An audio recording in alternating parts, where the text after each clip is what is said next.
Assalamualaikum warahmatullahi wabarakatuh. Salam dan bahagia bagi seluruh bapak dan ibu guru hebat di seluruh Indonesia. Kali ini saya akan memaparkan tugas dari aksi nyata modul 1.4 Budaya Positif. Sebelumnya, perkenalkan nama saya Wahyu Erni Indriani SPD, calon guru penggerak Angkatan 7 Kabupaten Jepara. Dan beliau berdua adalah Bapak Wirarombe BSc MED sebagai fasilitator saya dan Ibu Endah Pramurti SPD MPD sebagai pengajar praktek saya. Latar belakang disiplin. Dalam budaya kita, makna kata disiplin telah berubah menjadi sesuatu yang dilakukan seseorang kepada orang lain untuk mendapatkan kepatuhan. Kecenderungan umum adalah menghubungkan kata disiplin dengan ketidaknyamanan, bukan dengan apa yang kita hargai atau pencapaian suatu tujuan yang mulia. Tujuan aksi nyata yaitu menciptakan murid yang merdeka dengan disiplin diri yang terlahir dari motivasi internal, yaitu menghargai diri sendiri. Yang kedua, menumbuhkan budaya positif di sekolah dengan meyakini nilai-nilai kebijakan universal. Dukungan yang dibutuhkan antara lain dukungan dari kepala sekolah, rekan sejawat, dan murid. Selain itu, dukungan dari sarana dan prasarana yang memadai, juga dukungan dari wali murid untuk pembiasaan budaya positif di rumah. Tolak ukur budaya positif yaitu terbentuknya keyakinan kelas melalui kesepakatan kelas. Siswa mampu menerapkan dan menjalankan keyakinan kelas yang sudah disepakati bersama. Lini masa tindakan budaya positif yaitu dengan cara berkoordinasi dengan kepala sekolah tentang pentingnya budaya positif dan rencana diseminasi di sekolah, serta melakukan kolaborasi dan koordinasi dengan rekan sejawat tentang pembentukan keyakinan kelas, melakukan diseminasi positif, budaya positif dengan rekan guru, memantau refleksi dan mengevaluasi keyakinan kelas yang telah dibuat. Berikut merupakan video diseminasi budaya positif yang saya lakukan di sekolah saya. Selamat menyaksikan.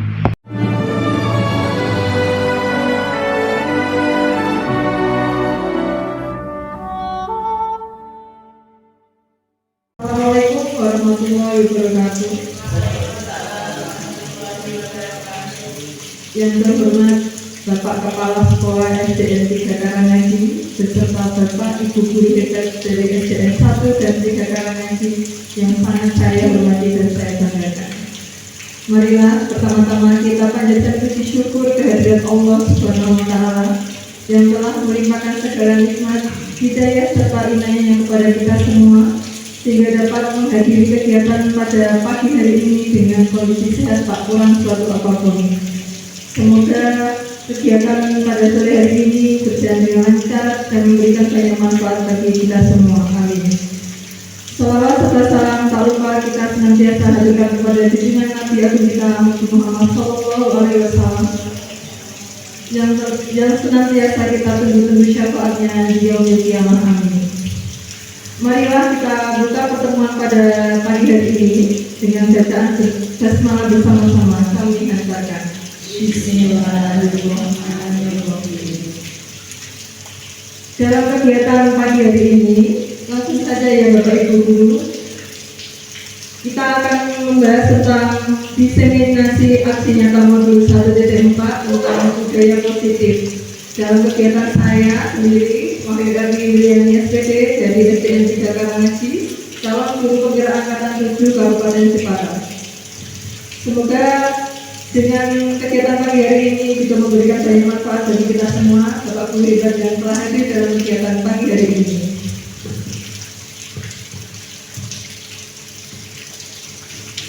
Salam dan bahagia. Nah, saya akan bertanya, salam itu artinya apa Bapak Ibu Guru? Selamat. Terima kasih Pak Taruna. Nah, salam artinya selamat dan bahagia. Seperti halnya Ki Hajar Dewantara yang selalu memberikan filosofinya kepada kita semua, yaitu tugas kita sebagai pendidik adalah memberikan arahan dan menuntun peserta didik kita untuk mencapai cita-citanya dan mencapai kebahagiaan yang setinggi-tingginya. Maka dari itu senantiasa dalam setiap kegiatan salam dan bahagia selalu diucapkan agar kita dapat melaksanakan semua hal yang kita alami dengan lancar, bahagia, diberikan keselamatan dunia dan akhirat. Amin. Kelihatannya tegang sekali ya. Untuk mencari suasana bagaimana kalau kita melakukan ice breaking terlebih dahulu, Bapak Ibu guru yang ada di sini, Bapak Kepala Sekolah. Saya mohon Bapak Ibu guru semua untuk berdiri. Mohon bersama-sama kita berdiri untuk melakukan ice breaking bersama-sama. Nah, saya akan memberikan arahan ya. Kalau saya seperti ini, nah ini kan saya bagi antara dua kelompok, 1, 2, 3, 4. Kalau saya tangannya saya gini, kalau gitu yang kelompok yang 1, 2 tepuk tangan 1 kali. Kalau saya gini, barisan nomor 3 dan 4 yang tepuk tangan. Itu melatih konsentrasi dan motor kita supaya nggak ngantuk, nggak tegang ya. Mari kita mulai ya. Nah, saya akan memberikan arahan ya.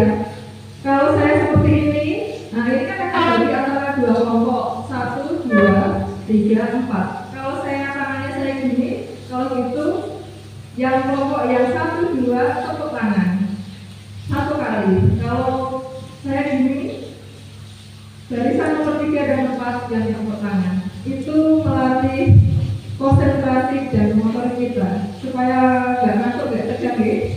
Mari kita mulai ya. Kita latihan dulu ya untuk exercise-nya. Contohnya, kurang semangat.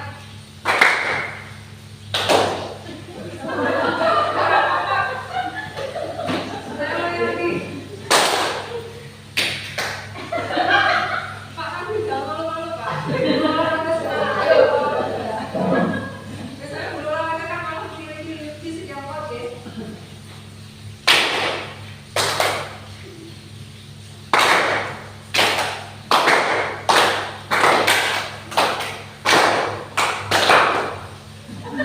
Pak Idris, kurang konsentrasi. Saya ulangi lagi. Sini ngomong di sini. Ayo. Lagi. Ayo Pak Nabi.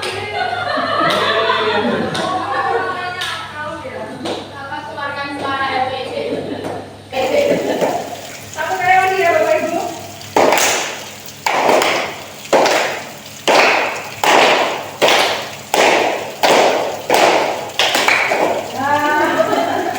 Kurang konsentrasi, satu kali lagi.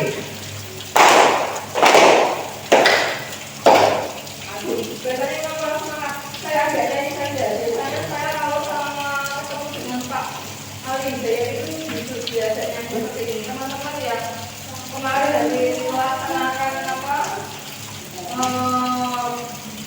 Kita sebutnya apa yang di BAP itu Bapak Ibu?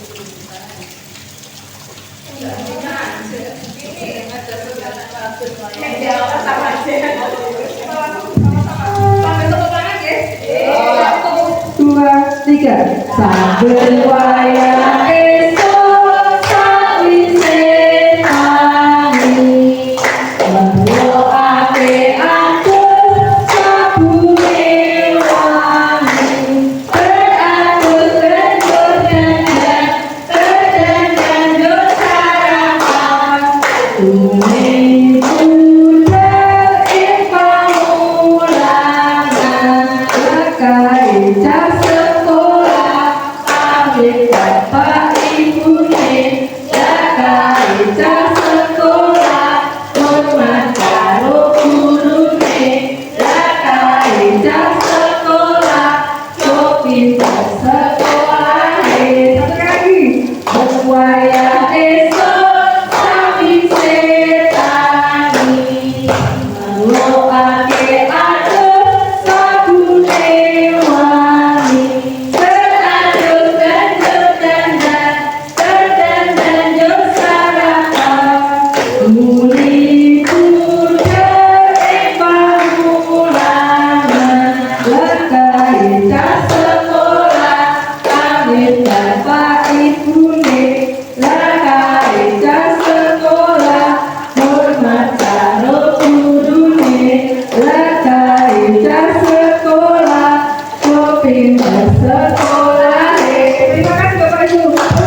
atas partisipasinya. Kemudian kita akan lanjutkan ya untuk halaman selanjutnya. Nah, kita kembali ke materi lagi ya. Sudah nonton lagi Bapak Ibu? Silakan kalau sambil menikmati snack ya, ada akademia ya. Silakan. Sekarang kita akan membahas tentang apa yang kita pelajari hari ini. Yang pertama yaitu paradigma, perubahan paradigma belajar. Yang kedua tentang disiplin positif. Yang ketiga tentang motivasi perilaku manusia. Yang keempat tentang kebutuhan dasar. Yang kelima posisi kontrol. Yang keenam keyakinan kelas, dan segitiga restitusi. Nah, kita akan membahas tentang perubahan paradigma belajar. Ini contohnya, ini saya ambil contoh tentang kegiatan kelaparan pangan. Nah, ini ada A dan B, Anda dan teman Anda. Cobalah secara kertas, tuliskan benda atau sesuatu yang sangat berharga untuk Anda. Letakkan di salah satu tangan Anda dan genggam erat benda tersebut atau sesuatu itu dengan segala daya. Buatlah sebuah kepala. Nah, ini sesuatu yang harus kita perhatikan, kepala dalam kepala kita ya, dengan sekuat tenaga kita. Teman Anda atau B akan mencoba dengan sekuat tenaga juga dengan berbagai cara untuk meminta Anda memberikan benda tersebut. B bisa dengan membujuk, mengancam, menghardik, merayu, bahkan menyuap. Apa saja akan dilakukan supaya dapat membuka kepala tangan Anda. Dan jadi pertanyaan saya adalah apa yang terjadi? Nah, misal itu di posisi Bapak Ibu sekalian. Misal jenengan punya sesuatu yang penting dan ada orang lain itu berusaha untuk mengambil hak Anda tersebut, apa yang Anda lakukan? Ada dua pertanyaan saya. Apakah Bapak Ibu guru tetap menggenggam tersebut? Apakah Bapak Ibu guru membukanya? Saya akan, yang mau menjawab atau saya tunjuk? Saya akan menanyakan siapa yang mempunyai jawaban tetap menggenggam. Coba angkat tangan. Angkat tangan di bulan Anda. Bapak, 1, 2, 3, 1, jangan kalau enggak. Saya memaksa ya. Dia jangan sepakat ya Bapak Ibu. Tapi dia tetap menggenggam atau membuka. Misalnya ya ini nggak apa-apa. Melatih keberanian di Solo. Enggak ancaman itu sesuatu yang penting saja, dengan lihat sesuatu yang penting itu. Kalau saya pengen boleh itu mas, pengen memiliki itu, atau menggenggam atau membuka. Sebenarnya tetap menggenggam atau membuka tangan ini. Tergantung ancamannya.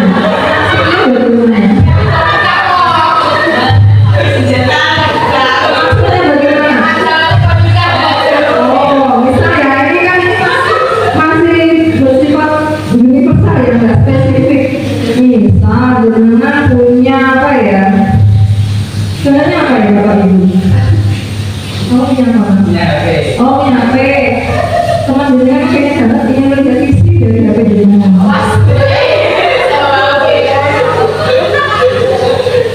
Ini yang kita apa dulu? Nah, itu kayak gitu. Misalnya yang nanya itu pacar kamu. Dia pengen banget. Tolong dibuka pinnya. Saya ingin tahu isi dari hati kamu. Salah satu bentuk juga tentang hubungan kita. Misalkan seperti itu. Dengan memberikan atau tidak memberikan? Tidak memberikan. Tidak memberikan. Orang sebenarnya misalkan nggak kasih dengan Mas, saya kasih pacar loh. Alasannya apa Mas? Alasannya makin batas pacar. Enggak boleh. Karena itu privacy. Iya. Beda kalau sudah istrinya. Oh iya, kami punya boleh. Itu udah ada. Terima kasih atas jawabannya Pak Idris. Nah, saya akan tanya sama Pak kepala sekolah ya. Nanti saya pulpen saja. Bu, misal jenengan itu di Pak Ali juga itu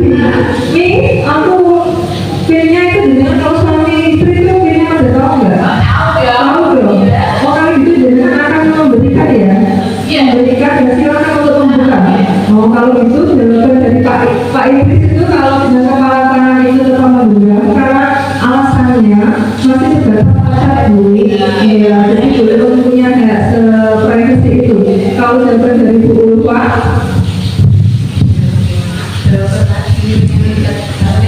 oh monggo silakan. Iya, betul. Terima kasih Bu Ulfa. Berikan tepuk tangan untuk Bu Ulfa dan Pak Iblis. Nah, kepala biar gak sedih Pak. Tanggapannya dengan apa Pak? Apa ingin tahu tentang privasi orang itu boleh apa enggak? Apa tergantung alasannya? Monggo. Kalau saya yang tergantung sebenarnya kepentingannya. Jadi kalau itu terlalu penting untuk dirahasiakan, ya dirahasiakan. Kalau tidak terlalu penting, misalnya saya hanya mengungkap dan bersangkutan dengan kita, ya tentunya kita harus mengikutinya. Terima kasih buat Pak Tarman. Kepada Bapak Ketua SDN 3 Bapak Sultan SDN. Nah, dalam kegiatan ini sesungguhnya yang memegang kontrol itu siapa Bapak Ibu? Diri kita sendiri. Jadi kita akan melakukan sesuatu dengan tapi menggenggam atau tetap atau membuka tangan kita tergantung alasan dan situasinya ya, tentang kepentingannya, keurgensinya dan siapakah yang bisa untuk tahu akan sesuatu yang penting dari diri kita. Terima kasih. Selanjutnya teori kontrol. Nah ini membahas tentang teori kontrol, diantaranya ilusi guru mengontrol murid, ilusi bahwa kritik dan membuat orang merasa bersalah dapat menguatkan karakter, ilusi bahwa semua penguatan positif efektif dan bermanfaat, ilusi bahwa orang dewasa memiliki hak untuk memaksa. Nah ini sebelum saya menjelaskan dari nomor 1, ilusi guru mengontrol murid. Nah dengan kata-kata ini ilusi guru mengontrol murid apa yang langsung ada di benak atau pikiran Bapak Ibu semuanya? Saya tunjuk saja. Kalau tidak ditunjuk pasti nggak mau ngomong. Nah saya akan tunjuk Mas Afif dan orang ngalamu ya Mas.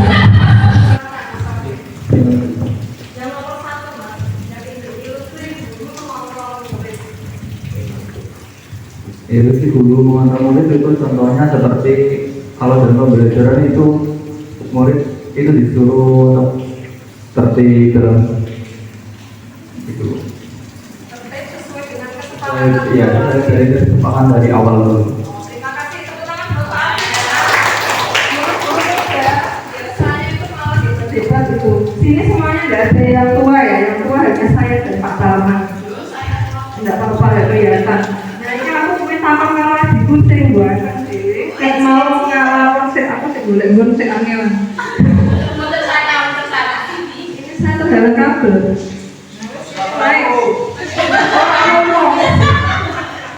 Soalnya kan lagi menang, orang semangat, orang paham. Oh yowes, saya tanya siapa ya? Oh oke, Ibu Hamil, Ibu Ratna. Nah yang kedua, ilusi bahwa kritik dan membuat orang merasa bersalah dapat menguatkan karakter. Nah pendapat jenengan apa? Yang kedua, oh yowes, nggak apa-apa yang ke satu. Ilusi guru mengontrol murid itu memberitahu bahwa murid harus mematuhi peraturan yang ada di sekolah. Terima kasih, sampun. Buatan yang kedua, aku yang Bu Siwi belum ngantuk.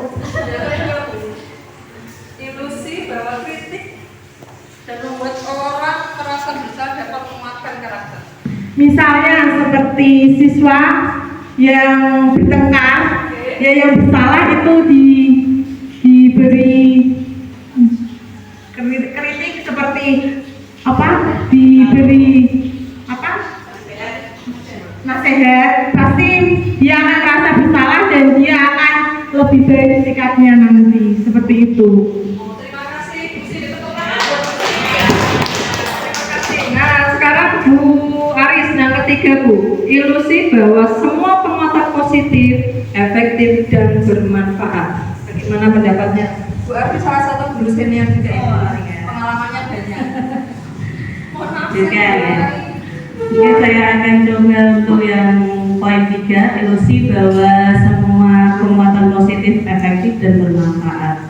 Contoh ketika anak kita didik dengan belajar sopan santun kepada orang tua. Nah, ketika itu anak mungkin ucapan kepada orang tua yang mungkin kasar kita ingatkan. Nah, kita harus bersikap sopan santun terhadap orang tua. Nah, bagaimana nanti akhirnya anak itu akan merubah perilaku yang dari tidak sopan menjadi lebih sopan pada orang tua. Demikian contohnya. Terima kasih pada Bu Aris. Berikan tepuk tangan untuk Bu Aris. Nah, Bu Aris ini salah satu guru senior sama dengan Bu Ulupa dan Pak Tarman ya, yang sudah lama juga Bapak Kepala Sekolah. Pengalamannya banyak. Yang ketiga, yang keempat, ilusi bahwa orang dewasa memiliki hak untuk memaksa. Ini kelihatannya Bapak Ibu guru setuju atau bukan? Ya setuju, ada yang tidak, tergantung situasinya ya. Nah, ini saya akan minta pendapat sama adik saya nih, Tika, Bu Tika, masih Tika ya. Nah, silakan Mbak Tika, kalau setuju bagaimana, kalau tidak? Ilusi bahwa orang dewasa memiliki hak untuk memaksa. Kalau saya tergantung konteksnya, kalau dalam memaksa dalam kebaikan, maka saya akan melaksanakan. Contohnya dilarang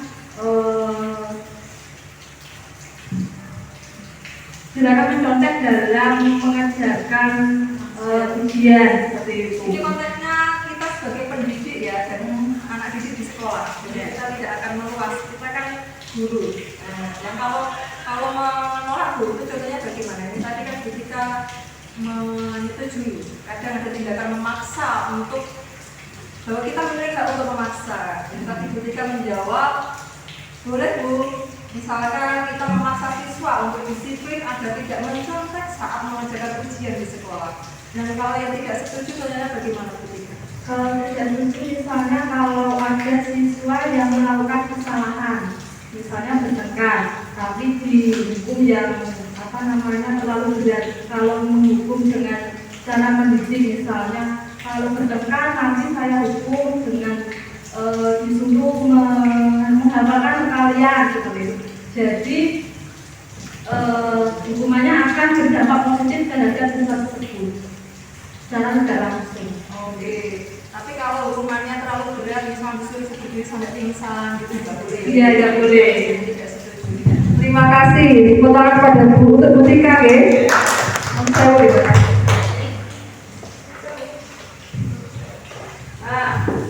Kenapa saya menanyakan kepada Bapak Ibu guru yang ada di sini sebelum saya menjelaskan? Karena saya tahu Bapak Ibu guru semua adalah orang-orang hebat. Pasti pengalamannya sudah banyak.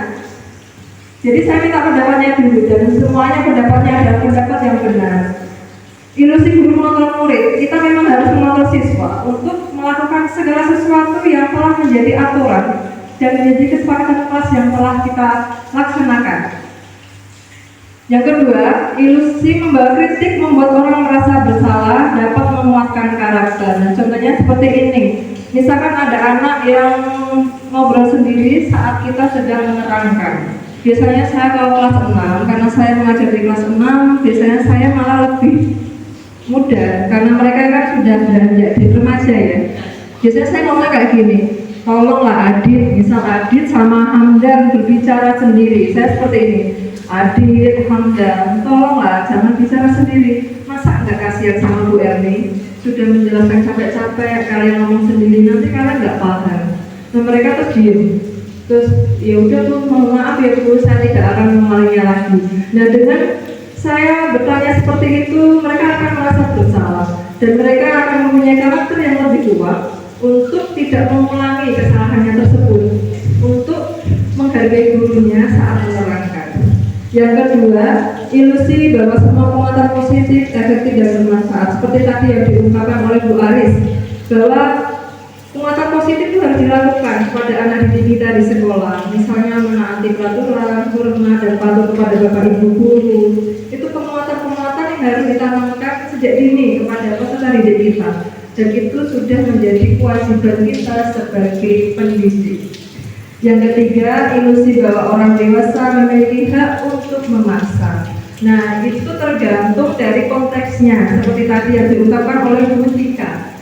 Tergantung situasinya, Bu. Ada kalanya kita memang memiliki hak untuk memaksa. Dalam konteks kita mendidik anak kita, karena kita posisinya sebagai guru, mendidik siswa kita untuk patuh dengan peraturan, tidak melanggar kesepakatan kelas, disiplin dengan segala tata tertib di sekolah. Kalau negatifnya, saya nggak suka, Bu, kadang guru ada beberapa oknum guru yang menggunakan cara-cara yang sebenarnya tidak perlu dilakukan. Misalkan ada anak datang terlambat, tidak ditanya dulu, "Nak, alasan kamu datang terlambat apa?" Langsung menghakimi, menghukum dengan sesuatu yang berat, disuruh berdiri sampai siang, sampai istirahat. Pernah kan ada kejadian disuruh lari di halaman, anaknya ternyata punya kelainan jantung, terus pingsan, dibawa ke rumah sakit, meninggal. Nah, itu salah satu PR buat kita semua untuk tidak menghakimi atau melakukan sesuatu yang memaksa dalam konteks yang negatif. Dari penjelasan saya dan contoh dari teman-teman, saya rasa cukup paham ya Bapak Ibu guru ya. Oke, saya lanjutkan. Disiplin positif. Nah, berasal dari bahasa Latin disiplina yang artinya belajar. Membuat orang menggali potensinya menuju sebuah tujuan apa yang dia hargai. Untuk menciptakan murid yang merdeka, syarat utamanya harus ada disiplin yang kuat. Disiplin yang dimaksud adalah disiplin diri yang memiliki motivasi internal, sedangkan motivasi eksternal berasal dari luar, bukan dari dalam diri kita. Nah, ini disebutkan bahwa disiplin itu ada yang berasal dari motivasi dari diri sendiri, internal, ada yang berasal dari motivasi eksternal. Nah, saya akan bertanya kepada Pak Wawan, motivasi internal contohnya apa, Pak? Ya, terima kasih Bu. Saya akan menjawab tentang motivasi internal.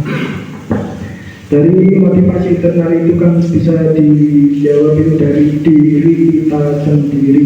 Contohnya, untuk kita biasanya untuk menyemangati diri kita saat ini sebagai guru ya, untuk menyemangati diri kita itu pokoknya kita sebagai pendidik harus suka dengan anak kecil. Terutama saya mengajar di SD Ranganah dengan anak-anak ya Bu ya. Itu dengan motivasinya dengan kegiatan mereka supaya diri kita itu menjadi terpacu semangat untuk mengajar. Itu terpacu dari situ.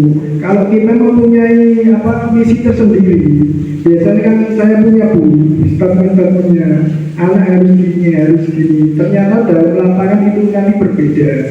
Gitu ya. Tergantung kondisi yang ada. Terima kasih. Oke, terus saya lanjutkan pertanyaannya. Biasanya jadi kan mengajar olahraga dari kelas 1 sampai kelas 6.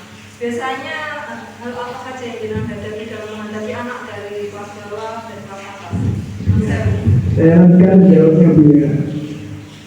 Saya akan membagi untuk kelas rendah dan kelas tinggi ya Bu, yaitu kelas rendahnya dari kelas 1 sampai 3 itu yang mungkin banyak permasalahan yang terjadi, banyak sekali itu, terutama yang paling utama Bu itu komunikasi penyampaian. Kayaknya olahraga itu sepele Bu ya, tapi itu kalau nggak pernah terlibat di luar itu nggak bisa Bu. Tidak pernah terjun ke lapangan. Itu sulit, terutama kalau komunikasi dengan siswa. Ya, pasti sulit. Beda kalau di ruangan kondisional Bu. Kalau di luar itu banyak faktor yang mempengaruhi. Jadi harus bisa menguasai keadaan harus. Larian, apalagi kalau kelas bawah. Kondisi luar lingkungan itu harus dikendalikan dulu. Itu kalau ada yang anak lebih aktif, pasti ada itu dalam satu kelas pasti ada. Troublemaker-nya itu. Ya. Beda lagi kalau kelas tinggi Bu. Kelas tinggi itu agak enak. Yang penting kita menyampaikan materinya itu nggak fokus itu dulu. Kita kasih permainan-permainan biar mereka tertarik. Ya nggak bosan. Ya, dan mungkin kita mengambil hatinya dulu, nanti kita masukkan materi-materi yang ada. Gitu. Jadi Terima menggunakan kasih. cara-cara yang mereka sukai gitu. Oke, terima kasih Pak Wawan. Ya, benar. Yang kedua yaitu motivasi eksternal. Nah, saya ingin tanya kepada Bu Lisa ya. Motivasi eksternal itu bagaimana Ibu dan contohnya bagaimana? Terima kasih atas pertanyaannya. Kalau menurut saya motivasi eksternal yaitu motivasi yang berasal dari luar diri kita sendiri. Misalnya dari keluarga. Keluarga itu memiliki peran penting dalam kita menanamkan disiplin positif dalam diri kita. Kemudian bisa juga dari rekan teman sejawat itu juga sangat penting untuk menanamkan disiplin positif dalam diri kita. Misalnya saja contoh yang paling bisa kita lihat dalam keseharian kita sebagai pendidik, yaitu misalnya berangkat tepat waktu. Kita sebagai guru setiap hari ada absen ya Bu ya. Kalau misalnya teman-teman kita sudah berangkat tepat waktu tapi kita masih terlambat, pasti kita merasa pekewoh ya Bu ya. Jadi kita bisa lihat dari teman rekan sejawat, kita harus bisa lebih baik lagi. Seperti itu. Terima kasih. Bagus sekali. Tepuk tangan buat Lisa. Dari pendapat Pak Wawan dan Bu Lisa sudah sangat jelas nih bahwa disiplin internal itu berasal dari diri kita sendiri. Contohnya tadi Pak Wawan menunjukkan kadang perlu kita itu menumbuhkan rasa suka dulu pada anak-anak, karena kita ini kan kebetulan mengajar untuk tingkat anak SD. Nah itu kan kita harus berusaha menyukai anak dulu, tidak harus anak kita, karena kita kan menghadapi bukan anak kita. Kalau kita sayang dengan anak kita itu pasti ya wajib ya. Kalau dengan anak orang lain kadang kalau diri kita tidak menumbuhkan rasa kasih sayang, itu nanti ada terpaksa tidak bisa menyukai anak-anak, dan anak-anak juga menerima apa yang kita sampaikan juga tidak enak, karena ada feeling ya, ada ikatan batin antara pendidik dan peserta didik. Kalau gurunya itu sayang, suka, pasti anak-anak juga merasa nyaman dan dalam menerima materi pelajaran akan mudah. Dan tadi Pak Wawan juga menghentikan beda guru kelas bawah sama kelas atas, karena kebetulan Pak Wawan adalah guru olahraga, jadi kan mengajar dari kelas 1 sampai kelas 6 itu banyak sekali tantangan karena belum menghadapi banyak siswa, apalagi SDN 1 Karangasem itu siswanya banyak sekali guys. Paralel ya, untuk beberapa kelas ada yang paralel, jadi tantangannya banyak sekali. Dan kemudian untuk jawaban dari Bu Lisa tadi motivasi eksternal. Nah itu bisa datang dari yang pertama keluarga, karena keluarga adalah awal dari semuanya pendidikan yang ada di dunia ini ya. Kita dari lahir dididik oleh keluarga. Segala sesuatu pasti tercermin bagaimana kita berperilaku itu dari bagaimana kita ada di keluarga kita. Seperti halnya kita punya anak, kalau di rumah anak tersebut biasa dididik dengan rasa kasih, lemah lembut, pasti anak tersebut kalau bergaul keluar nanti sifatnya juga akan sopan, lemah lembut. Tapi kalau di rumah penuh dengan kekerasan, pasti anaknya cenderung kasar dengan teman-temannya. Nah, tadi contohnya kita, ini anak, ini membahas tentang guru, kita kan pengajar. Motivasi eksternal contohnya kalau kita pas datang ke terlambat, kan kita juga emosi deh sama teman-teman kita. Masa teman-temannya disiplin, kita nggak disiplin terus, padahal kita mempunyai hak yang sama, kewajiban yang sama, jadi kan harus menyesuaikan. Baik, saya lanjutkan. Disiplin positif itu sudah berdampak pada tahu perbuatan yang baik dan tidak yang baik. Nah, dengan adanya tadi penerapan disiplin positif tadi, kita jadi bisa membedakan mana yang harus dilakukan dan mana yang tidak perlu dilakukan. Yang kedua, disiplin positif berdampak pada penguatan tentang perbuatan baik dan sebaliknya. Nah, dengan disiplin positif itu kita menjadi bisa menghadapi bagaimana kita ini menghindari sesuatu yang baik ataupun tidak baik. Selanjutnya yaitu disiplin positif berdampak pada pengakuan atas disiplin positif yang telah mereka lakukan. Nah, dengan kita selalu melakukan disiplin positif dalam kehidupan kita sehari-hari, itu akan menjadi suatu kebiasaan. Jadi segala sesuatu yang berdasarkan pembiasaan itu sangat penting. Itu membentuk karakter setiap manusia, baik itu dari mulai anak bayi, balita, remaja maupun dewasa dan lansia sekalipun. Kalau kita terbiasa untuk selalu berperilaku disiplin, pasti kita akan melaksanakannya dengan suka hati, dengan santai, dengan ringan. Kalau kita tidak disiplin, malah kita merasa tidak nyaman. Tapi kalau kita sudah terbiasa untuk tidak disiplin, seenaknya ya nanti terasa berat. Betul tidak Bapak Ibu? Betul ya? Ampun ngantuk ya?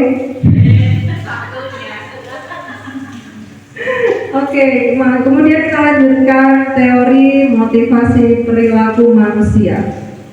Nah, biasanya kita melakukan segala sesuatu disiplin tadi ya. Kita melakukan suatu peraturan, patuh pada suatu peraturan, baik itu di lingkungan keluarga, di sekolah karena kita sebagai pendidik, di lingkungan masyarakat. Itu biasanya ada berbagai alasan. Yang pertama untuk menghindari ketidaknyamanan atau hukuman. Itu masuk dalam motivasi eksternal. Yang kedua untuk mendapatkan imbalan atau penghargaan dari orang lain, itu masuk juga dalam motivasi eksternal. Yang ketiga untuk menghargai diri sendiri. Misalnya saya akan menjadi orang seperti apa bila saya melakukannya. Nah, itu yang masuk dalam motivasi internal. Nah, ini saya akan bertanya lagi biar teman-teman itu tidak ngantuk. Dan saya pasti teman-teman itu, saya kalau menjelaskan pasti teman-teman itu sudah pada paham. Dan saya ingin tahu pendapat dari Bapak Guru hebat yang hadir pada pagi menjelang siang hari ini. Nah, kadang orang itu melakukan motivasi perilaku manusia itu ada berbagai alasan yang mendasari ya. Saya akan bertanya lagi, ini kan sudah semua. Oh, ada satu yang belum saya tanya, yaitu Bu Latif. Ini juga Bumil. Tidak apa ya, dalam ruangan ini ada dua Bumil, Bu Latif sama Bu Lat. Oh, Bu Lisa. Selama musim penghujan biasanya memang banyak yang hamil ini. Oke, saya akan bertanya pada Bu Latif untuk menghindari ketidaknyamanan atau hukuman. Nah, ini bagaimana Bu pendapat jenengan? Ketidaknyamanan untuk menghindari ketidaknyamanan atau hukuman. Dibaca Oh, jangan tidak kelihatan. Nah, orang berperilaku itu didasari hanya untuk menghindari ketidaknyamanan atau hukuman. Itu menurut pandangan jenengan apa yang terbesit dalam pikiran jenengan, pendapat jenengan saja. Bingung? Tidak kelihatan. Sudah.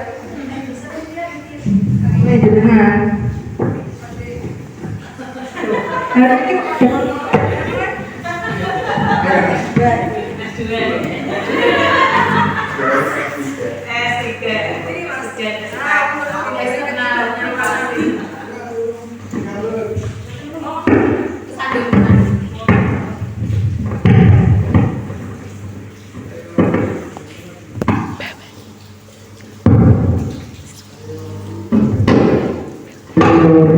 Motivasi manusia untuk menghindari ketidaknyamanan atau hukuman. Ini saya sangat setuju, bahkan sangat bukan setuju lagi. Orang yang biasanya berperilaku positif, motivasi perilaku manusia itu pasti motivasinya kan pasti yang baik-baik ya Bu. Masa motivasinya yang buruk. Kayak saya Bu, contohnya kayak saya ya, waktu mengajar, masa waktu mengajar saya membolos, kan itu kan tidak sama sekali. Pasti menghindari hukuman ya, saya pasti mengajar. Gitu ya Bu ya. Iya nggak nyaman, apalagi kalau saya berangkat pasti pagi. Kalau saya belajar mepet jam 7 pasti nggak bisa tuh. Sudah terbiasa. Ya. Karena motivasi pasti yang positif, tidak ada yang negatif. Dari positif itu pasti kita tidak dapat hukuman. Kalau kita motivasinya jelek, pasti mendapatkan hukuman. Terima kasih. Terima kasih, Pak Wawan. Oke.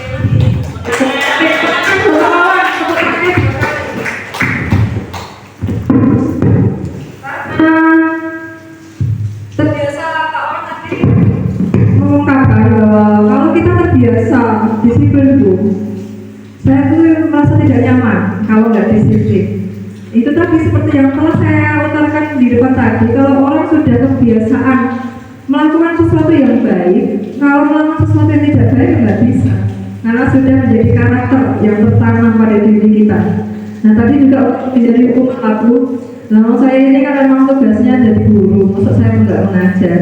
Hukumannya ya nggak ada sih hukuman di penjara atau apa, nggak ada. Tapi kan hukuman secara moral ya, kita merasa tidak nyaman lagi kembalinya.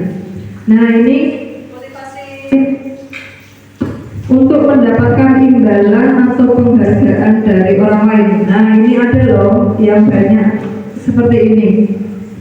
Pak Non Sewu ya Pak Tarman ya, jenengan kan biasanya pengalamannya banyak. Non Sewu. Saya tidak setuju ya dikatakan pengalamannya banyak ya. Gini ya, untuk melaksanakan sesuatu dengan kedisiplinan itu jelas ada dua motivasi. Yang pertama yaitu untuk menghindari dari hukuman, selain itu juga untuk mendapatkan imbalan. Jadi semua kedisiplinan atau semua perilaku itu motivasinya sementara itu. Seperti orang Islam misalnya untuk menghindari neraka, untuk masuk surga itu jelas. Jadi kalau untuk motivasi semua seperti itu, untuk menghindari hukuman, tentunya selain itu mesti untuk mendapatkan imbalan. Jadi kalau kita hubungannya dengan guru atau mengajar atau pendidik, jelas bisa melaksanakan disiplin itu jelas untuk supaya tidak dihukum. Hukumannya itu yang benar seperti yang dimaksudkan tadi, tidak berupa kurungan, tapi kan misalnya paling tidak murid. Untuk imbalan kita juga tidak bisa pungkiri, kita semua melakukan sesuatu itu dalam banyak kita pasti akan mengharapkan imbalan, tergantung imbalannya seperti apa. Kalau saya bekerja sebagai guru untuk mendapatkan gaji jelas, itu kan. Jadi kalau saya setuju itu sebatas, tapi kalau dia di aku orang hebat, dia juga tidak. Itu adanya seperti itu. terima kasih. Tepuk tangan buat Pak Tarman. Ini kenapa saya selalu meminta Bapak Ibu guru untuk bertepuk tangan. Itu salah satu bentuk penghargaan dari teman kita yang telah memberikan pendapat mereka. Juga bagi yang bertepuk tangan itu supaya nggak ngantuk, itu salah satu motorik ya, supaya kita mempunyai respon tentang sesuatu ya. Tadi jawaban dari Pak Tarman sangat jujur, menurut saya sangat jujur. Untuk mendapatkan imbalan, masuk kita kerja nggak digaji, ya bener banget. Penghargaan dari orang lain, kalau kita selalu berperilaku positif dalam kehidupan sehari-hari, pasti kita akan dihargai orang lain, menginspirasi. Nah, jadi kita bisa menjadi motivator bagi teman-teman kita untuk berperilaku positif. Nah, yang ketiga ini motivasi tadi, yang dua kan untuk menghindari ketidaknyamanan atau hukuman, dan untuk mendapatkan imbalan atau penghargaan dari orang lain, itu kan masuknya motivasi eksternal. Nah, kalau yang ketiga ini masuknya motivasi internal, yaitu untuk menghargai diri sendiri ya. Dengan melakukan teori positif ini salah satu cara untuk menghargai diri kita sendiri. Biasanya kata-kata seperti ini sangat cocok untuk teman saya Mas Idris. Nah, pendapatnya dia Mas.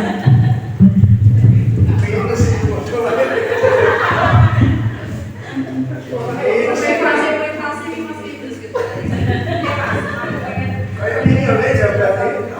ini untuk menghargai diri sendiri ya. Motivasi internal. Contohnya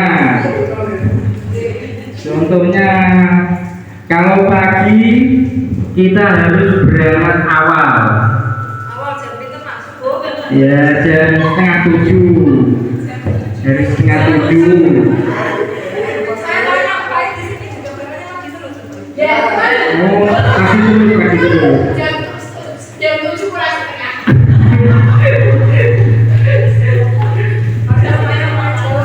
Rumahnya jauh tapi berangkatnya pagi dulu.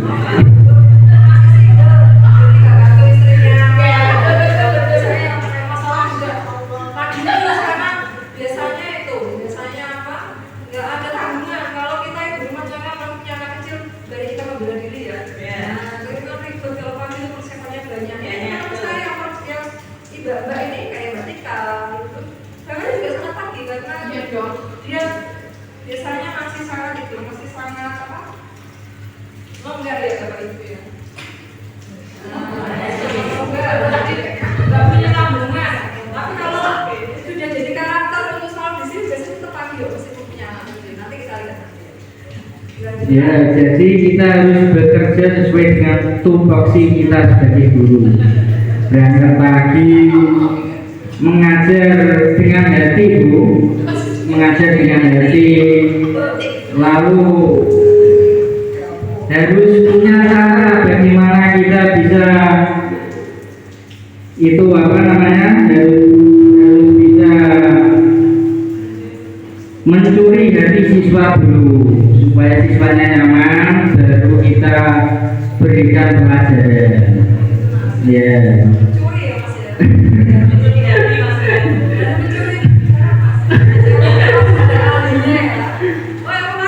Mengambil hatinya dulu Bu, mengambil hatinya siswa supaya pelajarannya bisa tersampaikan dengan baik. Nah, menyukai dulu ya, seperti itu. Kelihatannya sangat berpengalaman ya kalau urusan hati ya. Kemarin nggak bisa makan siapa ya? Pak Wawan ya? Sekolah ini besok Mas Idris, Pak Nafi.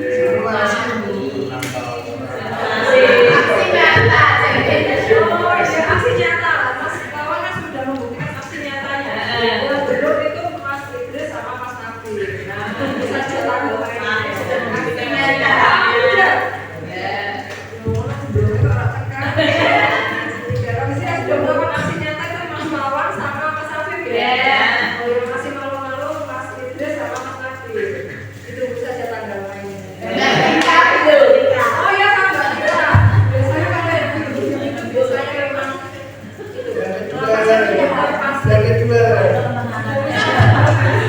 Oh, belum punya.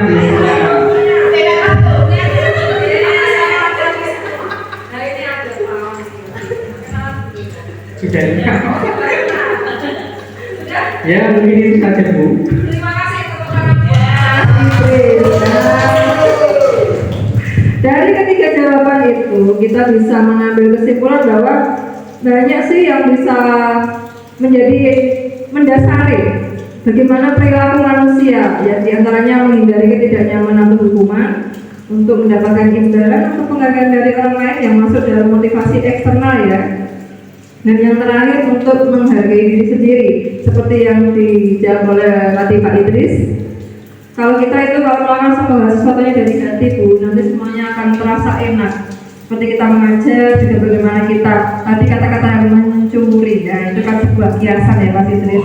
Kelihatannya Mas Idris ini pandai berkata kiasan. Biasanya kalau tadi cewek pasti jago gitu, membuat kata-kata mutiara. Membuat puisi. Masa belum punya pacar Mas? Oh, teman dekat. Baik, saya lanjutkan. Nah, penghargaan dan hukuman. Penghargaan maupun hukuman adalah cara-cara mengontrol perilaku seseorang yang menghancurkan potensi untuk pembelajaran yang sesungguhnya. Ini menurut ahli ya. Menurut Horn, secara ideal tindakan belajar itu sendiri adalah penghargaan sesungguhnya. Seperti biasa, saya tidak akan menjelaskan terlebih dahulu. Saya akan bertanya. Siapa yang mau menjawab? Saya tunjuk apa mau memberikan pendapat tentang pernyataan tersebut. Pasti kalau nggak ditunjuk pasti ya nggak mau ya. Bu Lisa ya? Baru membaca. Saya kaget Bu Lisa. Ambil.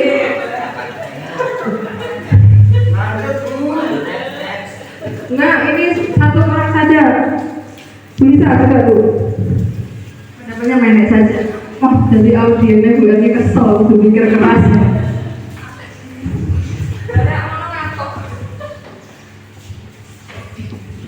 Terima kasih untuk pertanyaannya. Penghargaan dan hukuman ini kita sebagai guru bisa memberikan penghargaan dan hukuman kepada siswa kita. Misalnya siswa kita apabila sudah melaksanakan tugas yang kita sudah berikan, misalnya sudah mengerjakan PR dan itu benar semua, kita beri penghargaan berupa nilai 100 dan juga bintang, karena saya mengajarnya di kelas rendah yaitu kelas 1, jadi saya lebih memberikan bintang, kemudian berikan senyuman dalam bentuk gambar biar mereka itu biar mereka senang dan merasa dihargai gitu ya Bu ya. Karena dan kemudian untuk hukumannya, karena saya mengajar di kelas rendah, saya memberikan hukuman yang ringan-ringan. Misalnya kalau mereka tidak mengerjakan PR, di bukunya saya tulisi belum mengerjakan PR. Biar apa? Biar mereka itu malu dengan teman-temannya dan juga orang tua tahu apabila membuka buku dari anak mereka, oh ternyata anak saya ada PR dan belum dikerjakan. Seperti itu, masih ringan-ringan saja Bu hukumannya. Terima kasih jawabannya. Iya. Tadi jawaban dari Bu Lisa sangat bagus ya.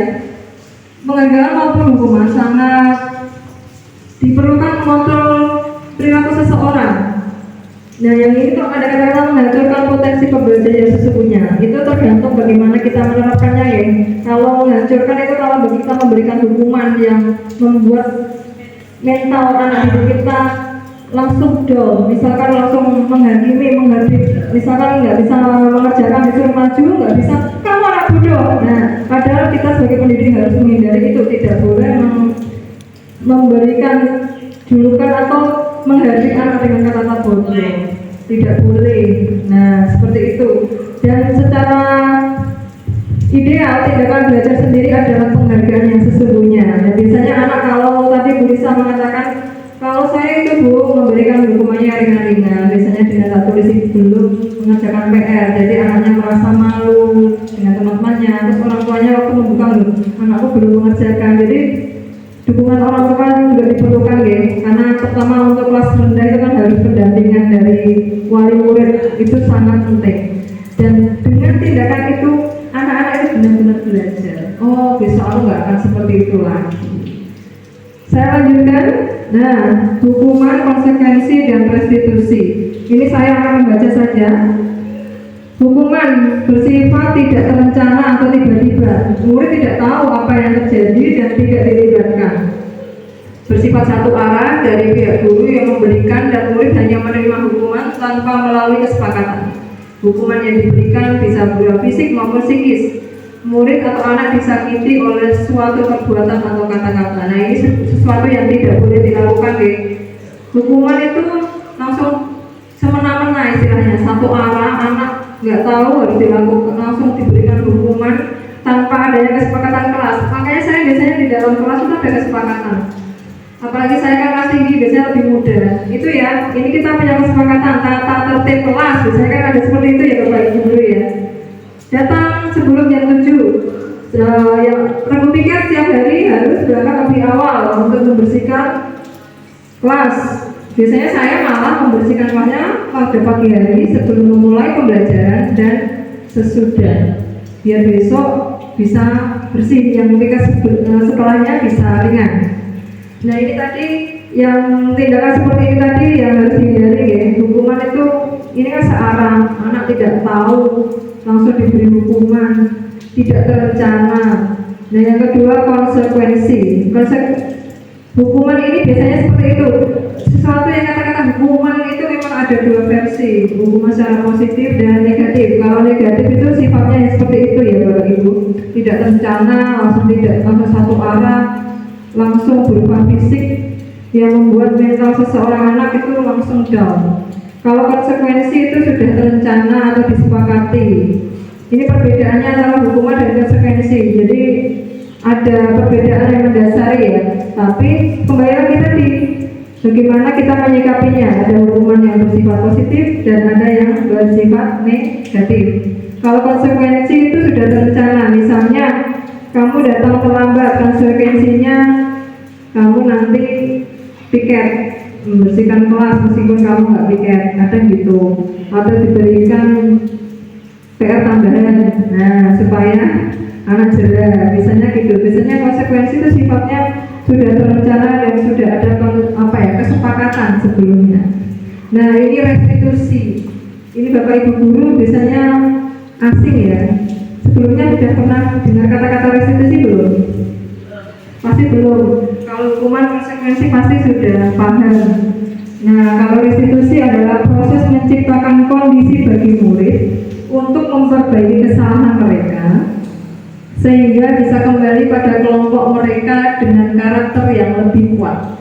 Nah ini nanti saya juga nanti di akhir sesi ini juga akan, setelah memberikan penjelasan, juga akan menampilkan video yang telah saya lakukan dengan kelas 6. Kebetulan saya di kelas 6, contoh kegiatan restitusi. Itu proses bagaimana di saat kita menghadapi suatu kasus, biasanya dalam bentuk kasus istilahnya. Ada anak datang terlambat, bagaimana kita menanganinya, dan bagaimana anak itu memperbaiki kesalahannya. Dan setelah itu akan terbentuk suatu karakter yang lebih kuat.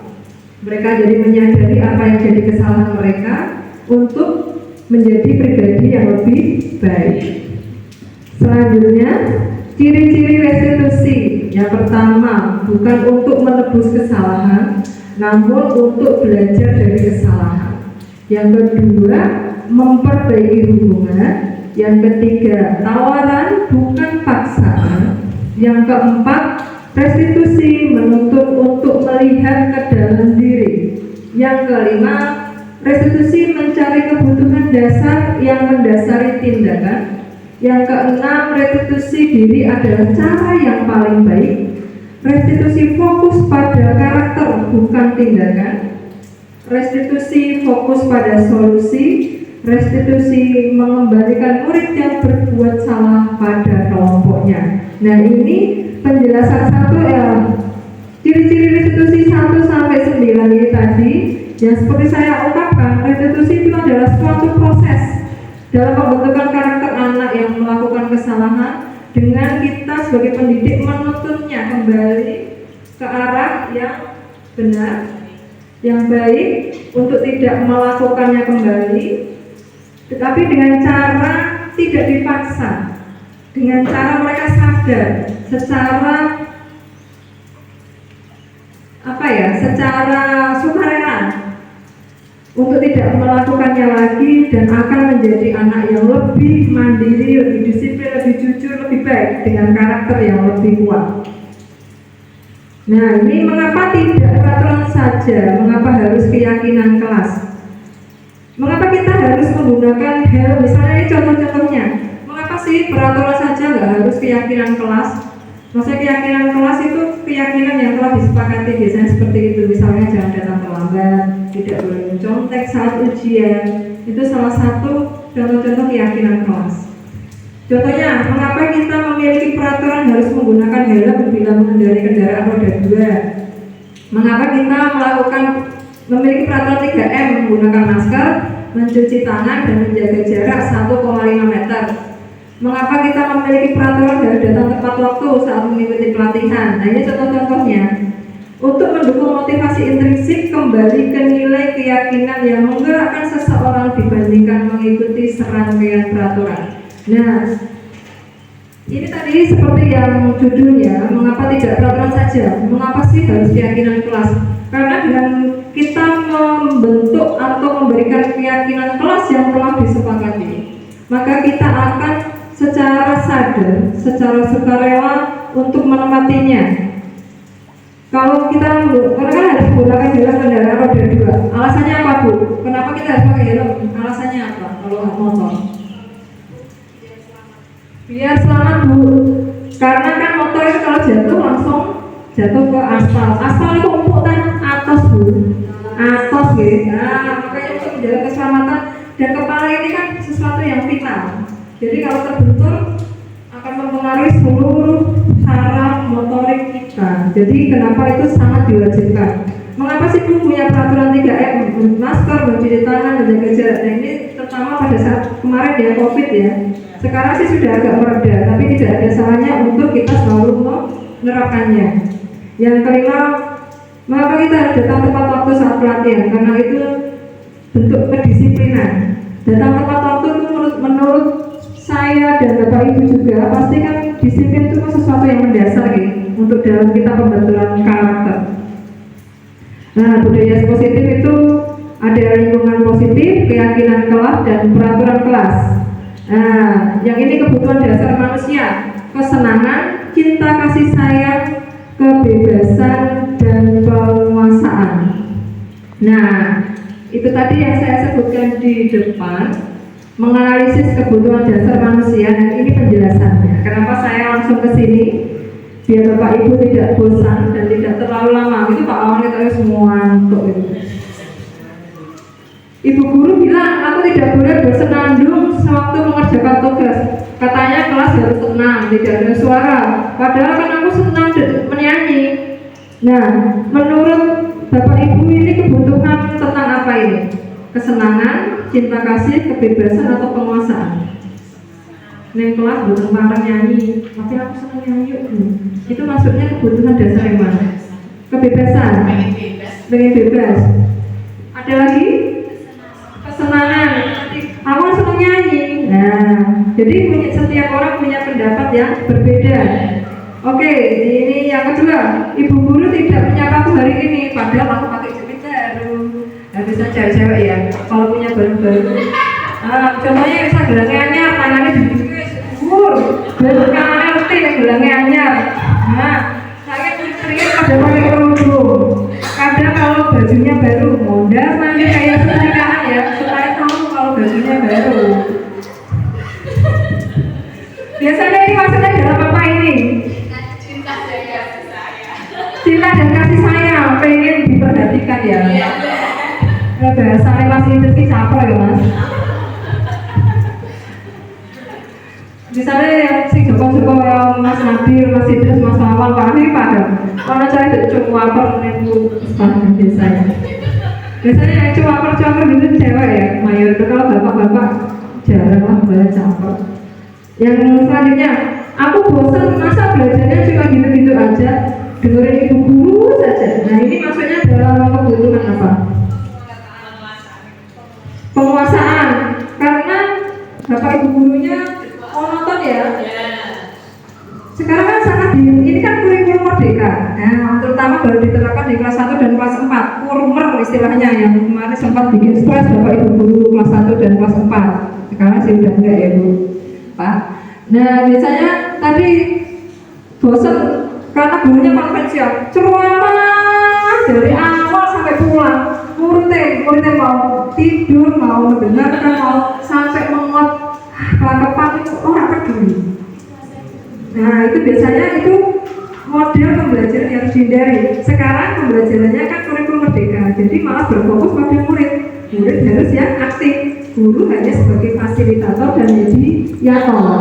Nah, bukan yang kayak gitu tuh jadul, konvensional, berpusat pada guru itu tidak boleh. Yang paling terakhir, aku sebel gambarku tidak rapi, malah bu guru nunjukin ke teman-temanku di depan kelas. Nah ini masuknya tadi kebutuhannya apa? Terus gambarku enak, rumah dulu ini informasi loh. Nah, cinta dan kasih sayang ya, maksudnya dia itu kan nggak pede dengan hasil karyanya, kok malah duduk ke kancane isen kan. Nah itu kita harus sebagai guru itu harus bisa memahami ya kondisi psikologis anak supaya kita malah jangan sampai anak itu merasa down ya, tapi malah semakin termotivasi dengan cara mengajar kita. Ini saya lanjutkan soalnya biasanya yang paling belakang Mas Nabi terus ini soalnya karena sebelum semuanya karena dari kapan ini.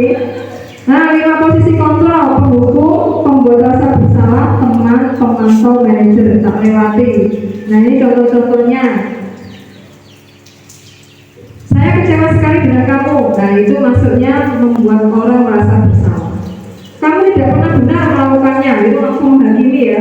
Itu namanya penghukum. Ayolah lakukan demi bapak, ibu. Nah tadi, ayolah Mas Idris, jangan seperti itu. Kayak malah aku membujuk Mas Idris sampai Mas lawan Rene. Ayo tak Mas, tak ini aku ada kalau lagi doang ada. Nah kita ngomongnya santai sebagai teman ya. Coba guyu lah, sama kawannya di sini keren kok. Mulai ngobrol ngomong kalau sambil disambi ya seadanya. Udah ngomong terus ngomong udah. Nah selanjutnya, apakah kamu mau mendapatkan stiker bintang dari ini ya? Seperti tadi yang disebut Bu Lisa.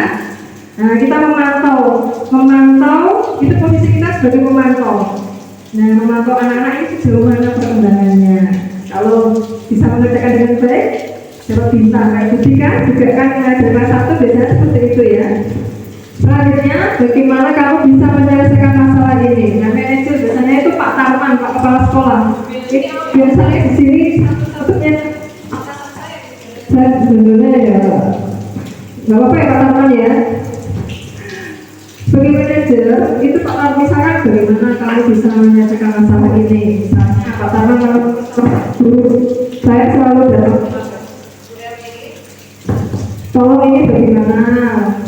Jangan ini kok saya lihat datang terlambat terus, bagaimana jangan ini memperbaiki diri ya, itu posisinya sebagai manajer. Yang terakhir, bagaimana kamu bisa menyelesaikan masalah? Kamu selalu yang paling terakhir. Nah itu tadi seperti yang nomor 2, itu langsung menghakimi.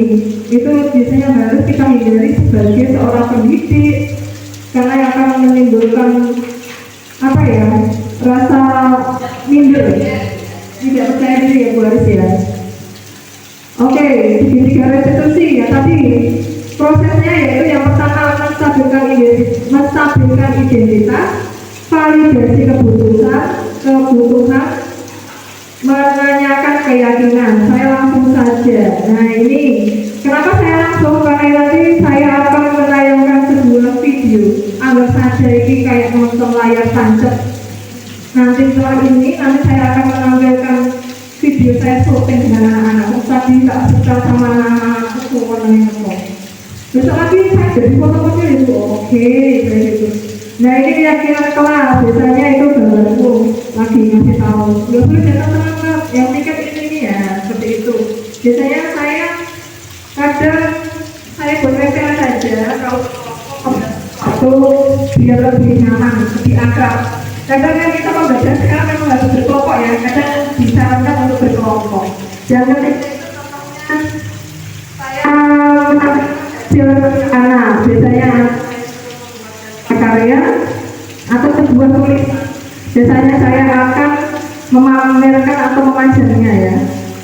Selanjutnya, nah ini praktik budaya positif, penerapan 5S, senyum, saling, sapa, sopan, dan santun. Ini sudah kita lakukan setiap hari deh. Setiap pagi baca Asmaul Husna, dilanjutkan menyanyikan lagu Mars Para dan Indonesia Raya. Selain dulu.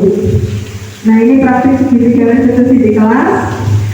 Refleksi dari siswa saya. Aku senang bisa belajar tentang keyakinan kelas dan praktik segitiga restitusi.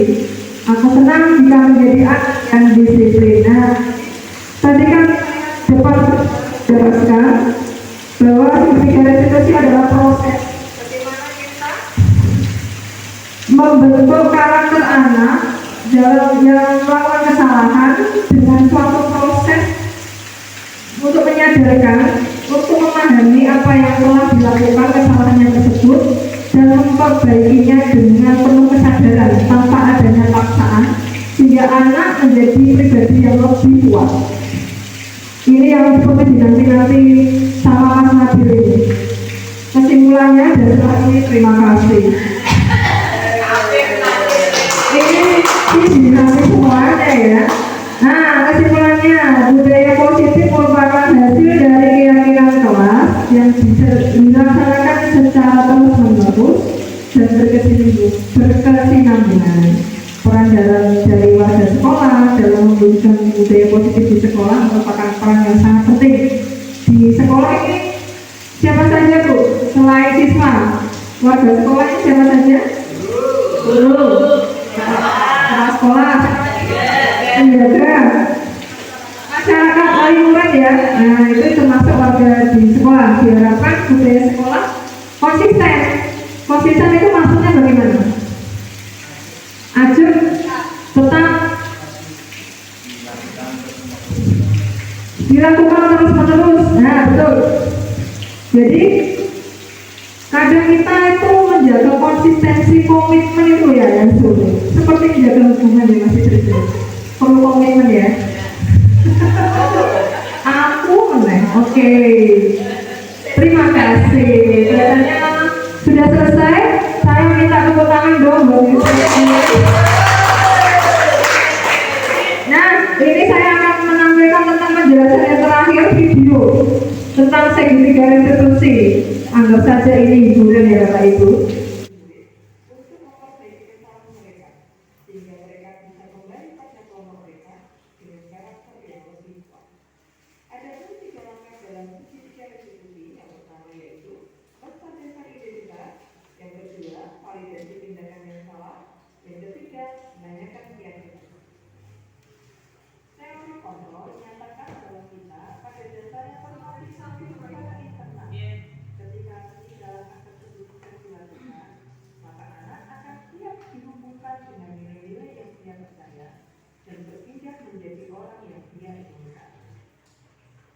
Ciri-ciri restitusi.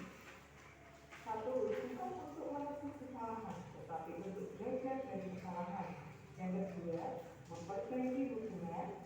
Yang ketiga, restitusi adalah tawaran, bukan paksaan. Yang keempat, menuntut untuk melihat pada diri. Yang kelima, mencari kebutuhan yang mendasari tindakan. Yang keenam, cara yang terbaik. Yang ketujuh,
Kedua, penerapan segitiga restitusi.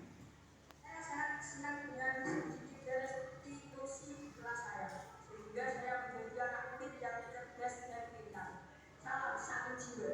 Saya penasaran dengan penerapan segitiga restitusi sehingga saya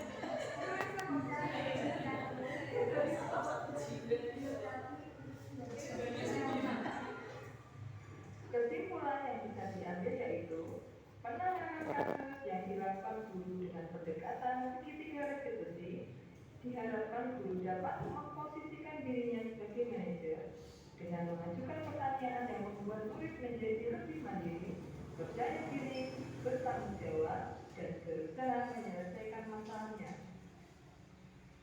Demikian praktek segitiga restitusi dari saya. Terima kasih. Wassalamualaikum warahmatullahi wabarakatuh. Nah, ini tadi saya hanya akan menambahkan sedikit ya, karena saya sudah melihat Bapak Ibu sudah sangat lelah dan sudah sangat antusias. Saya sangat berterima kasih kepada rekan-rekan guru hebat dari SDN 1 dan 3 Karanghaji dan Bapak Kepala Sekolah SDN 3 Karanghaji, Bapak Sutarman SPD. Terima kasih yang sebesar-besarnya atas partisipasinya hari ini dan telah berkenan meluangkan waktunya untuk hadir dalam kegiatan pada pagi sampai siang hari ini. Yang terakhir tadi tayangan dari segi restitusi, saya hanya akan menanyakan sedikit, apakah Bapak Ibu di sekolah juga sering mendapatkan kasus-kasus seperti yang telah dicontohkan tadi Bapak Ibu? Sering ya, makanya kenapa saya mengangkatnya, karena anak teman-teman dan mencontek itu sesuatu yang sangat sering terjadi ya. Dan tadi dengan penerapan segitiga restitusi itu anak itu akan merubah dirinya, akan tergerak untuk tidak melakukannya lagi dengan kesadaran, tidak dengan paksaan. Nah, itu salah satu tujuan pembelajaran dari kurikulum Merdeka, anak diberi kebebasan tetapi yang terarah. Terima kasih. Mungkin kegiatan pada pagi hari ini menjelang siang saya cukupkan sekian. Terima kasih yang sekali lagi saya ucapkan kepada Bapak Ibu guru SDN 1 dan 3 Karanghaji beserta Bapak Kepala Sekolah. Terima kasih yang sebesar-besarnya. Semoga kegiatan pada siang hari ini bermanfaat bagi kita semua menjadi guru-guru hebat dan lebih baik lagi dan mencerdaskan anak bangsa. Salam guru-guru hebat. Tepuk tangan Bapak Ibu. Saya tutup dengan bacaan hamdalah bersama-sama kami hantarkan. Alhamdulillahirabbil alamin. Terima kasih Bapak Ibu atas kehadirannya. Terima kasih. Demikian pemaparan dan presentasi video tentang budaya positif modul 1.4 dari saya. Terima kasih. Wassalamualaikum warahmatullahi wabarakatuh.